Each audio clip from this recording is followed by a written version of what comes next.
크게 네 가지로 분류할 수 있죠. 에너지가 낮은데 예민한 사람. 그래서 스스로 고립되는 사람. 에너지가 높은데 예민한 사람. 이런 경우도 보통 고립을 많이 하죠. 스스로 고립하죠. 피곤하니까, 예민하니까.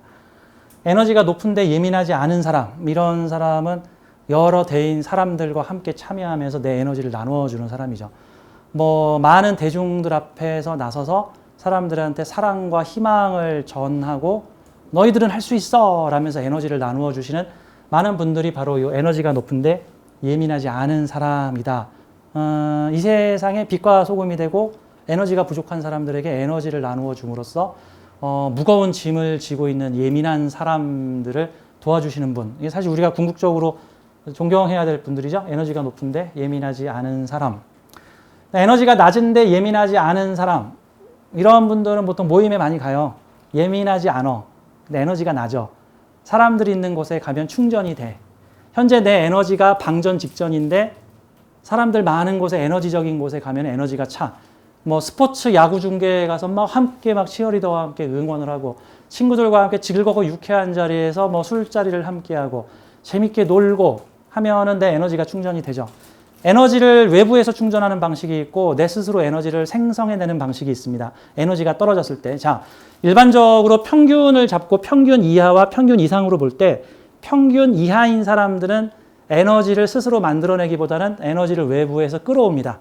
마치 우리 가정에서 한전에서 전기를 받아다 쓰는 것처럼. 그런데 평균 이상인 사람들은 에너지를 스스로 만들어서 에너지를 사회에 나눠줍니다. 마치 집에 태양열 이런 거 갖다 놓고 잉여 에너지 한전에다가 같이 주는 사람처럼. 자, 그러면 우리 인간이 사람이 에너지를 받아들이는 방법들은 뭐가 있냐면, 자, 우선 평균적으로 우리 사람들은 외부에서 사람들의 에너지를 어떻게 받냐면 사랑, 애정, 관심, 칭찬, 자존감 획득, 으쌰으쌰 막 키워주기 같은 거. 자, 일명 관종이라는 얘기 있죠. 사람들한테 관심받기 원하는 사람. 그 관종은 에너지가 부족한 사람입니다. 그래서 외부의 에너지를 받아오려고 관심받고 있는 건데 이게 정상적인 방법으로 관심이 잘 안 되니까 극단적인 방법인 이상한 짓거리 하기, 미친 짓거리 하기, 사람들에게 이슈 끌기. 그 방법이 이상할 수도 있죠. 그런 방법을 통해서 사람들한테 그렇게라도 관심을 받아서 사랑을 받겠다. 꼭 느낌이 깨끗한 물 먹고 싶지만 깨끗한 물이 안 오면 구정물이라도 먹겠다 해서 사건, 사고를 일으켜서 관심받는 거. 이게 관종도 어떻게 보면 불쌍한 사람들이에요. 에너지가 부족한 사람들이고 에너지 주세요, 에너지 주세요, 에너지 주세요 하고 있는 겁니다. 근데 이게 에너지 받는 가장 최고의 방법은 사랑받는 거예요. 사람들한테 사랑받는 거. 다만 문제는 나의 에너지 충전을 외부로부터만 의존할 경우에 외부의 사람들이 나한테 에너지를 주다가, 즉 나를 사랑해주고 이뻐해주고 기대 가져주고 관심 가져주고 이렇게 으쌰으쌰 띄워주고 하다가 그게 언제까지 가나? 안 갈 수도 있잖아. 어느 때는 끊어지기도 하잖아. 그러면은 극히 우울해지죠. 에너지가 모자라, 에너지가 모자라, 에너지가 모자라 하는 거죠. 극단적인 방법이 남을 비방하고 모략하고 원망하고 증오하고 이것도 나한테 에너지가 요만큼 들어옵니다. 남의 에너지를 이만큼 깎으면 나한테 에너지가 요만큼 들어옵니다. 왜? 이거는 사람들이 내 에너지를 높여준 게 아니라 내가 남의 에너지를 낮춰서 상대적으로 내 에너지를 높이 보게 하는 겁니다. 보통 되게 안 좋은 방법입니다. 최악의 방법이죠. 자, 그러면 이번엔 반대로 에너지를 생산해내는 사람들이 있습니다. 그 사람들은 내 안에 발전기가 들어있어서 에너지 발전기가 들어있어서 내가 보통 사랑의 에너지, 자비의 에너지, 다양한 에너지를 만들어서 사람들한테 퍼줍니다. 사람들한테. 보통 그런 사람들이 하는 행동이 자네 할 수 있어. 뭘 그렇게 힘들다고 하나. 내가 좀 도와줄게. 자네 얼굴도 잘생긴 사람이 이것도 잘할 수 있으면서 시험에 한두 번 떨어질 수도 있는 거야. 이렇게 해야지. 당신이 최고야. 당신 잘할 수 있어. 걱정하지 마. 내가 밀어줄게. 난 당신 믿어. 한 번 떨어졌다고 그렇게 힘들어할 필요 없어. 괜찮아. 건강하기만 하면 된 거야. 자, 희망을 가져. 서로 감사하면 돼. 서로 함께 가면 되잖아. 너 옆엔 내가 있어. 내가 전화해 줄게. 자, 이런 식으로 자신이 스스로 에너지를 만들어서 에너지를 나눠주는 사람들. 빛과 소금이 되는 사람들입니다. 참고로 저 에너지가 부족한 사람들한테 권하는 방법 중에 하나는요. 강아지나 고양이를 기르는 방법도 있습니다. 강아지나 고양이를 끌어안고 쓰다듬어주면 강아지도 에너지가 차고 강아지, 고양이도 에너지가 충전되고 나도 에너지가 충전됩니다. 이거 되게 괜찮은 방법입니다. 물론 나한테 종잣돈 같은 에너지가 있어야지 이제 생성이 되는 거예요. 참고로 내 에너지가 완전히 고갈라 버리잖아요. 그럼 에너지 생산이 안 돼요. 그래서 에너지를 한꺼번에 확 빼버려 버리게 되면 에너지 생성이 안 됩니다. 제가 늘 하는 일이 에너지 이빠이 충전해 갖고 와서 사무실에 와서 상담을 하면서 저한테 상담 오신 분들한테 에너지 힐링 샤워를 시켜주는 겁니다. 이 사주는 그런 사주가 아니야. 너가 생각하는 것처럼 그런 나쁜 사주가 아니야. 이 운명은 이런 운명을 가지고 온 거야. 너가 지금 잠시 기다리고 있을 뿐이야. 잠시 지체될 뿐이야. 1년이나 2년만 기다려. 그럼 다시 성공할 수 있어. 이것도 사람들에게 에너지를 나눠주는 일입니다. 강력한 에너지를 나눠주는 일입니다.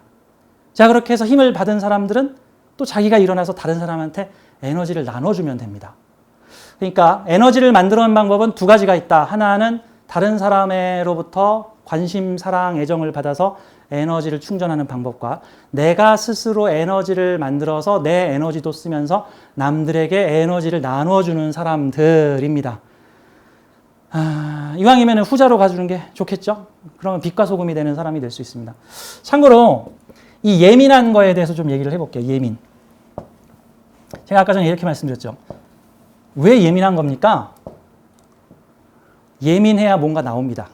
발명품도 나오고 감성도 나오고 감정도 나오고 극단의 에너지도 나올 수 있습니다. 자, 근데 문제는 예민성은요, 조절이 필요합니다. 어떻게? 필요할 땐 예민하고 필요 없을 땐 예민 스위치 끄고 이거를 내가 훈련할 수 있어야 돼요. 마치 전쟁이 벌어졌어. 그러면 쉬어야 될 땐 쉬고 전투 경보 내려서 긴장하고 적들이 오기까지 잠 안 자고 딱 대기할 땐 대기하고 그건 예민해진 거죠. 하지만 3일 동안 잠도 안 자고 적이 오나 안 오나 감시를 하고 있으면 사람들이 이제 극도로 이제 신경질적으로 변하기 시작해서 막 민간인한테 총을 쏴대기도 하고 엉뚱한 데다가 총질을 하기도 하고 사고가 많이 일어나게 되는 거죠. 그러니까 힘을 아껴 쓸 땐 아껴 쓰고 집중할 땐 집중해야 됩니다. 참고로 이제 저 같은 경우를 예를 들어주자면 저는 어떤 식이냐면 평상시에는 아주 둔한 사람입니다. 옆에서 뭐 꽹가리를 치든 뭘 하든 위에서 뭘 부쩍부쩍 거리든 아주 무난한 사람이에요. 안 예민해요. 그래서 사람들이 제가 나사가 한 2개 빠진 줄 압니다.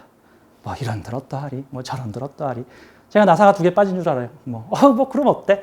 저는 툭하면 마스크를 빼놓고 와서 출근하다가 다시 집으로 들어가서 마스크 쓰고 오는 경우가 종종 있고, 전 이게 창피한 얘기지만 가끔 저는 남대문을 내리고 다닐 때가 있어서, 어머! 네, 이런 얘기를 할 때도 근데 왜 이러지? 하지만 저는 그거를 바로 즉시 잊어버립니다. 아니, 물론 다음부터는 조심해야 되겠지만. 하지만 제가 일단 상담이 시작되면은 거기서부터는 극도로 민감해집니다.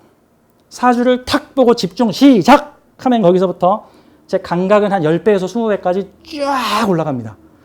그래서 그 사주를 보고 머릿속에서 돌려서 사주를 분석, 해석하고 스토리텔링과 영감까지 끌어올려가지고 이 사람한테 해줘야 될 얘기를 해줍니다.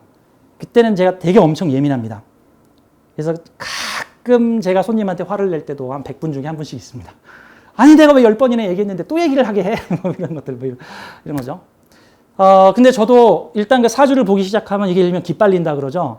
이 예민함이 너무 강하기 때문에 이걸 오래 지속시키면 제가 뻗어버려서 방전돼가지고 집에 기어가는 상황이 벌어지기 때문에 그래서 제가 늘 주머니에다가 긴급 초콜릿을 넣고 다닙니다. 주머니에 긴급 초콜릿. 완전 방전됐다. 방전됐다. 빨리 초콜릿 먹고 10분만 쉬자. 팍. 그럼 이제 다시 충전이 돼서 일할 수가 있어요. 가끔 제 에너지를 확 뺏어가시는 분이 계십니다. 그쵸. 낙차가 너무 크신 분, 저하고 에너지 낙차가 너무 크시면 제 에너지가 그냥 확 다 쓸려가 버립니다. 아주 우울하신 분이 왔어.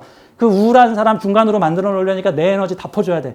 근데 오늘 내가 5명 퍼줘야 되는데 이 두 번째 사람한테 다 퍼줬어. 그럼 다음 상담 안 돼. 이런 상황들도 벌어져요. 제가 이걸 어떻게 느꼈냐 하면은 이런 게 있어요. 전에 한번 상담이 끝나고 내가 이 긴장을 바로 풀어야 되는데 그래서 한 10분, 20분 쉬면서 긴장을 풀고 다시 에너지 회복하고 다음 손님을 받아야 되는데 사주를 보면서 에너지를 집중해서 아주 예민해진 상태, 손님이 갔어. 그래서 제가 뒤에 사무실의 창문을 딱 열잖아요. 그러면 이제 바깥에서 찻소리들이 나기 시작하는데 이 찻소리가 너무 크게 들리는 거야. 그러면 막 오토바이가 보다다다다다 지나가면 벌떡 뭐 이런 식으로 막 화가 불뚝 하고 나요. 나도 막 자동차가 붕 하고 지나면 아이씨 왜 저딴 소리가 나는 자동차야. 뭐 어떤 경우는 옆에 새 지나가는 소리도 나고요. 모기 날아가는 소리까지 다 들립니다. 아주 예민해진 거죠. 이 상태 오래되면 저도 획 돕니다. 야, 빨리 다운, 명상. 정 안 됐으면 이제 음악 듣고, 내가 좋아하는, 나 진정시키는 음악이 있어요. 그거 듣고, 감정 내려라고 하는 경우들죠. 그러니까 가장 좋은 방법은 그거죠. 나의 예민도를 조절해라. 집중할 땐 집중하고, 집중할 필요가 없을 때는 릴렉스, 이완시켜서 예민성을 떨어뜨려라. 이게 조종이 돼야지. 문제는 이 예민도가 계속해서 예민한 상태로 있으면 중요하지도 않은 상황에서 예민하고 하고 누가 내 가방을 탁 씌우고 이씨 뭐 지하철 문이 닫히려면 이러면 지하철이 뭐 어디서 빵 하고 지나면 이것들이 아니 저 녀석은 나를 왜 쳐다봐? 이런 식으로 계속 예민해질 수가 있는 거죠. 계속 에너지 방전입니다. 쓸데없는데 에너지가 계속 이 전화기로 치면 사용하지도 않는 프로그램에서 화면도 켜놓지 않은 프로그램이 계속해서 작동을 하면서 내 배터리를 쫙 방전시키고 있는 모습과 같습니다. 예민도를 조절하라. 명상을 추천합니다. 각자 자기 방식이 있겠지만요. 자, 오늘 이 얘기를 좀 해드리려고 책을 좀 소개를 해드리자면 예민하신 분들은 이 책을 좀 소개를 해드려요. 이 책 이름이 매우 예민한 사람들을 위한 책. 뇌과학 정신의학이 들려주는 당신 마음에 대한 얘기. 전홍진 교수님, 삼성서울병원의 정신과 의사 선생님이시고 이제 대학 교수신데요. 이분이 쓰신 책인데 이분 책에서 제가 내용 하나를 좀 발췌를 해서 여러분들한테 설명을 드리겠습니다. 그냥 무단으로 쓰면 이거 잘못한 표절로 걸리는데 이렇게 제가 책 소개를 했습니다. 이 제 방송 보신 분 중에 예민하신 분들은 이 교수님께서 쓰신 책을 좀 사서 보시는 것을 권장합니다. 자, 여기 보면 28가지 체크 포인트가 있는데요. 여러분도 한번 보시죠. 이 28가지 체크 포인트 중에서 7개 이상 포인트에서 yes가 나오게 되면 나는 매우 예민한 사람입니다. 자, 한번 볼까요? 이 28가지의 중에서 네, 아니오에서 체크를 해서 7개 이상 되면 난 예민한 사람입니다. 참고로 저는 체크를 해봤더니 2개나 3개 정도 나오더군요. 저 같은 경우는 2개나 3개. 근데 이제 어떤 분은 이거 체크했더니 한 10개 나오더랍니다. 그래서 10개 나온 사람이 야, 원래 10개씩 나오는 거 아니야? 하고는 자기 가족들한테 너희들도 한번 해봐. 그랬더니 자기 가족들은 3개나 4개 나오더랍니다. 근데 자기는 10개 나오더랍니다. 근데 10개 나온 사람은 이게 나만 그런 거야? 남들도 다 그런 거 아니야? 라고 생각을 하는 거죠. 여러분들도 한번 볼까요? 여기 28가지 항목 중에서 대략 이런 항목들이 있습니다.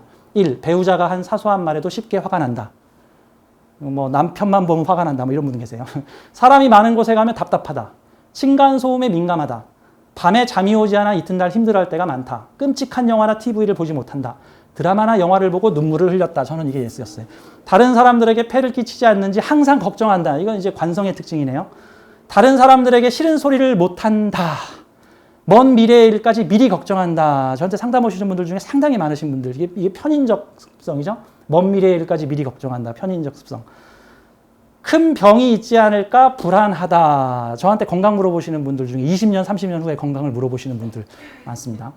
사람들에게 소심하다는 이야기를 자주 듣는다. 문단속, 가스불, 지갑이 제대로 있는지 여부를 여러 번 확인한다. 운전할 때 사고가 나지 않을까 지나치게 걱정한다. 항상 긴장 속에 사는 것 같다. 중요한 일을 앞두고 설사나 변비에 시달린다. 밤에 무서워서 TV를 틀거나 불을 켜고 잔다. 사람들과 눈을 잘 맞추지 못한다. 긴장하면 호흡이 잘 되지 않을 때가 많다. 감정 기복이 심하다. 쉽게 죽고 싶은 생각이 든다. 걱정이 꼬리에 꼬리를 물고 계속된다. 여러 사람 앞에 서는 것을 피한다. 자신을 싫어하는 사람이 있는 상황을 견디지 못하겠다. 시험, 발표에서 늘 평소보다 실수를 많이 한다. 권위적인 사람과 함께 있는 것이 불편하다. 약을 먹지 않으면 불안해서 견딜 수가 없다. 가족이 늦게 들어오면 사고가 난 것 같아 불안하다. 배우자가 바람을 피울 것 같은 생각이 든다. 이 28가지 항목 중에 7개 이상이 yes가 표시되어 있으면 나는 예민한 사람이군요. 마음 안정이 필요하군요. 마음 안정이 필요하군요. 내가 에너지를 생성해내든지 사람들한테 에너지를 받아오든지 에너지를 생성하려면 나의 마음을 긍정적으로 자신감 있게 바꿔야지 내 에너지를 생성해서 다른 사람한테 줄 수 있습니다. 그리고 다른 사람한테 에너지를 줘야 되는 봉사활동이나 관련된 일을 하게 되면 에너지가 생성됩니다. 왜? 필요에 의해서. 마치 헌혈을 하게 되면 피가 다시 생성돼. 근데 헌혈 안 하면 피 생성 안 돼. 그런 것처럼 내가 계속 에너지를 퍼서 사람들한테 나눠주는 일을 하면 이게 어느 정도 너무 갑작스럽게 가면 곤란하고 너무 갑작스럽게 그렇게 해버리면 에너지 고갈나 버립니다. 내가 감당할 수 있는 한도 내에서 사람들한테 에너지를 나눠주기 시작하면 부족한 만큼 내가 다시 생성해낸다 같은 거예요. 자, 요 표 뭐 확인하시고요. 자, 예민하다는 것은 외부 자극에 대해 매우 민감한 반응을 보이는 기질이나 성격을 말한다. 28개 문항 중에 7개 이상 해당되면 매우 예민한 사람이다. 예민함은 외부의 자극, 위험 등에 대한 일종의 방어 기제다. 우리 몸이 계속 응급 상황 대비 시스템에 놓여 있거나 중요하지 않은 일에도 응급에 준하는 대비를 하게 되면 몸에 지나친 부담을 주게 된다. 우울증, 공황장애, 불면증 등이 여기에 해당된다. 기타 각종 신경증. 출처는 매우 예민한 사람들을 위한 책이고요. 이렇게 생긴 책입니다. 여러분들에게 예민하신 분들은 한번 사서 보시는. 자, 이 책 내용에 보면은 예민한 사람들을 위해 희망을 주는 얘기도 나옵니다. 여기 보면은 예민했던 각종 유명인에 대한 얘기들입니다. 예민했던 각종 유명인, 뭐 윈스턴 처칠이라든가, 뭐 예술가 슈만이라든가, 스티브 잡스라든가, 아이작 뉴턴, 타이거 우즈 이런 사람들도 모두 예민함, 공황장애에 시달렸던 사람인데 이 예민함을 발전시켜서 예술로 윈스턴 처칠은 책까지 써서 노벨상까지도 받은 사람입니다. 자신의 문학성, 예술성, 감성으로 발전시킬 수 있다. 이게 예민한 게 나쁜 게 아니다. 내 능력을 극대화할 수 있는 일인데 문제는 내가 그 예민성을 조절해야 된다는 내용입니다. 사주에서 내 사주가 예민하면 나는 버렸어요가 아니라 나는 특출한 능력을 가지고 있구나. 그럼 이 예민성을 조절해야 됩니다. 조절. 자, 우리 다른 분들 사주를 좀 더 보도록 할게요. 자, 오늘 6개의 사주가 있는데 몇 개만 좀 소개를 할게요. 이분 사주를 좀 특이한데 지난번에 한번 소개를 하려다가 이분 사주를 소개를 못했는데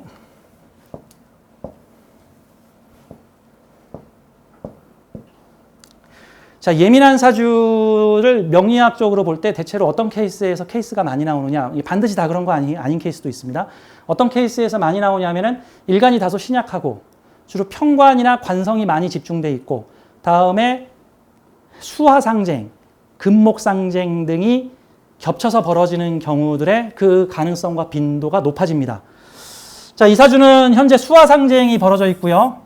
수화상쟁과 금목상쟁이 계속해서 벌어지고 있는 형태인데 안전장치라고 할 수 있는 토에너지나 소통장치가 다소 약한 편입니다. 자, 수화상쟁을 소통시켜 주려면 수생목, 목생화, 금목상쟁을 소통시켜 주려면 금생수, 수생목 이런 식으로 소통장치가 있어야 되는데 이 구조가 조금 묘한 거예요. 그러니까 이게 위아래로 차라리 이 수가 좀 위로 올라가고 목이 좀 아래로 내려가고 이런 식으로 했으면 좋겠는데 천간에는 현재 금목상쟁이 벌어져 있고 금목상쟁이 벌어져 있고 지지에서는 수화상쟁이 벌어져 있고 일주는 편관에 앉아 있고 시주에서는 편인 도식도 하고 그러면 이제 이 사주를 좀 풀어보도록 할게요. 자, 우선 이 사주의 월지는 식신격입니다. 식신격의 월주가 식신정관이네. 그럼 월주가 전부 길신으로 현재 구성되어 있는 일단 사회적 출발은 상당히 유리한 나를 위한 환경에서 만들어져요. 물론 이 동일한 사주를 가진 사람이 뭐 부잣집에서 태어날 수도 있고 가난한 집에서 태어날 수도 있고 뭐 이상한 집에서 태어나거나 뭐 다양한 환경이 있을 건데 근데 일단 저하고 상담하신 이분은 여자분이신데요. 갑자년생이니까 지금 30대 중후반 정도 되신 분이지 현재 미혼이시고 이분은 상당히 부잣집에서 태어나셨습니다. 아버지가 사업을 해서 상당히 많은 돈을 남기셨는데 근데 이제 부모님이 돌아가셨는데 아버지가 상당한 수백억대 재산을 정말 수백억대 자산을 남기고 가셨습니다. 남기고 가셨는데 그 재물 때문에 여러 분쟁에 휘말리게 되면서 상당한 돈을 까먹으셨습니다. 상당한 돈을. 사실 지금 이 사주는 이게 지금 재성 기운이 지금 약하잖아요. 지금 대운에서라도 좀 재성운이 오면 좋겠는데. 그러니까 이제 이런 경우에 상당히 많은 돈이 들어오게 되면은 이게 자기가 이거를 좀 관리할 능력이 많지가 않다. 내한테 들어오게 되면 관리 능력이 떨어진다 같은 거죠. 자, 그러면은 이 사주는 이 경오라고 하는 간지가 나를 보호해 주면서 식신으로 장생시켜 주고 있으니까 월주 사회궁이 나한테 안전한 시스템을 만들고 겁재를 제하게 한 다음에 나한테 식신이라고 하는 이게 사과나무죠. 식신은 일종의 재성이 사과라면 식신은 사과나무 재성이 과일 열매라면 식신은 과일 나무. 자, 재성이 물고기라면 식신은 물고기 잡는 과정과 도구 이런 건데 그러면 이사주는 식신을 통해서 나를 안전하게 보호를 해줍니다. 그래서 부모님이 이 당사자를 위해서 그 임대사업 할 수 있게 상당히 많은 부동산 자산을 남겨서 너 그냥 가만히 있으면 돈 들어올 거야. 돈 들어올 거야. 라고 해줬는데 문제는 내가 뭔가 이 식신을 운영을 했더니 정관은 깨지고 식신은 도식되고 그래서 그 자산을 가지고 내가 이리저리 좀 운영을 했더니 문제가 좀 많이 생겨요. 그 다음에 이 사주가 역시나 화에너지로 조 했다가 수에너지로 울 했다가 하는 형태의 감정기복이 좀 다소 감정기복 좌우충 자유기문 이분께서 하는 말이 내가 생각해도 내가 이상해요. 라고 이제 좀 파란이 좀 많은 기분파 기분이다 그러면 확 올라갔다가 이럴 수가 하면 또 접었다가 참고로 이런 경우에 이게 편인도식이 세게 일어나 버리면 갑자기 잘 되던 것들 안 해! 야 때려쳐! 바로 팔어! 지금 팔면 손해가 막심하대! 다 때려쳐! 안 해! 해버리는 상황들이 일부 벌어지는데 그것 때문에 상당히 많은 돈을 날리기도 하셨습니다. 이 소송과 송사도 좀 많이 이어지셨고요. 이 정관이라는 근데 이제 이 사주가 기본적으로 일지평관이면은 자기 자존심이 꽤 뛰어나다. 식신을 가지고 있으면 재능성도 뛰어나다. 그러면 나의 식신 재능성으로 내 평관을 해결할 수 있어, 제살할 수 있어 하는데 문제는 요 겁재가 밥줄을 탁 도식을 시켜버립니다. 이게 뭡니까? 부모님이 식신이라는 사과나무, 과일나무에 정관을 달아가지고 나를 야, 넌 가만히 있으면 너 먹고 살게끔 내가 죽더라도 너 가만히만 있으면 먹고 살게끔 해주는데 거기서 제외된 요 겁재가 이게 뭡니까? 사과나무에다가 확 확 물을 뿌려버려서 오화를 꺼트리니까 내가 정관으로 배제한 타인들이 나타나서 내 식신 밥줄을 외부에서 탁 끊어버리는 현상들이 나타나니 부모님이 남겨주신 유산을 노리는 수많은 사람들이 온갖 편법을 동원하여 그 재산을 야금야금 깨가고 가져가서 뭐야 믿었던 사람들이 이렇게 막 배신을 때릴 수가 있어? 하면서 요 겁재 내가 다스리는 사람들이죠. 내가 다스리는 사람들이 요 정관의 밑둥인 식신 내 밥줄을 탁 도식시켜버리는 일들이 생기더라 라는 부분이. 그래서 안 되겠다. 이 식신 내가 직접 운영해야겠다. 내가 아버님이 남겨주신 유산 내가 직접 운영할래. 해서 상관을 끄집어 올렸더니 더 깨져. 또 도식돼. 자, 그래서 그러면 지금 이분도 그것 때문에 뭐 약도 드시고 우울증도 오고 한동안 고생도 하시고 하셨는데 이제 저는 어떻게 살아야 하나요? 앞으로. 그래서 저는 이렇게 설명을 드렸습니다. 이 시주가 현재 보면은 이게 상관 경관의 편인 도식이잖아요. 자, 이렇게 되면은 이 경호를 믿고 살 수 있는 게 아니야. 어떻게 해야 되냐면 경호를 믿고 사는 게 아니라 경호를 다스리고 살아야 돼. 그러면 직업도 상관 경관성 직업. 사회가 나를 먹여 살려줄 거가 아니라 사회를 내가 가르치고 살 거야. 근데 이분이 좀 특이하게도 되게 똑똑하세요. 예민한데 엄청나게 능력이 있어서 뭐 시험 한번 볼까? 그럼 막 붙어. 이분은. 무슨 학교 한번 가볼까? 그럼 막 붙어. 옛날에 김창옥 교수님이 신문 돌리다가 대학에 좀 가볼까? 해가지고 경희대 성악과에 6개월 만에 들어갔다. 이런 말도 안 되는 이런 부분들은 타고난 사람이에요. 능력이 타고난 사람. 그래서 이분이 저한테 그래서 저도 상관경관 직업을 하는 게 좋겠습니다. 뭐 남 가르치는 거, 컨설팅 하는 거, 남한테 이래라 저래라 하는 거죠. 남한테 이래라 저래라 하는 거죠. 식신한테 이래라 저래라 하는 거. 내가 허가내 줄게, 맘대로 해줄게 이거 같은 거잖아. 내가 편인권 가지고 식신 허가해 줄게 말게 같은 느낌이죠. 상관으로 정관 가르치는 일이죠. 남 가르치고 살아야 되는 거죠. 정관이나 먹여 살려주는 게 아니라 이분이 로스쿨에 들어가서 변호사 공부를 좀 해볼까 합니다. 그렇게 하시죠. 이분이 원래는 부동산 자산 관리로 부동산 투자로 임대 수익을 내려고 했는데 이 겁재가 다 가져가가지고 이제 남은 돈이 별로 없으세요. 남은 돈을 모아서 변호사가 되겠다. 정관을 가르쳐라. 그렇게 이제 말씀을 드린 케이스입니다. 결국은 이거 상관경관된 직업을 써야 되는데 이분은 충분히 그러한 내공이 있으시니까 뭐 돈도 있겠다. 뭐 몇 년 동안 뭐 로스쿨 가고 그래도 충분히 아직 남아있는 돈으로 공부할 수 있으니까.